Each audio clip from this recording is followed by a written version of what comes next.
In this clip, I'm going to be showing you how to sew on the Gimp. I will be using a small zigzag stitch. So take one strand of your Gimp, and we're going to be putting it on the edge of the beige material. And since the stitch is 15 inches long, it's supposed to go all the way across the pillow, leaving a 1/2 inch on each side. When we sew it, we're only going to sew until this first line where the edge of the square is. Because later on we're going to make a zigzag pattern where we're going to be using the glue. So get your stitch on there, the Gimp on there where you want it, and put it in our machine.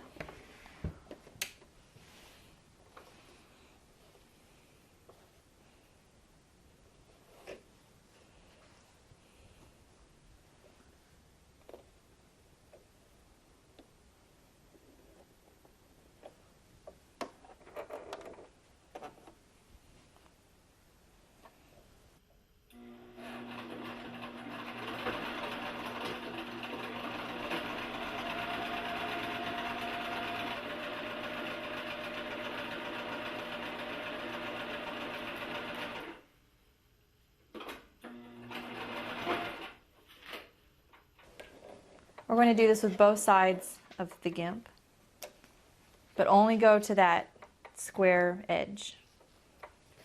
Make sure you don't sew anywhere past this line right here.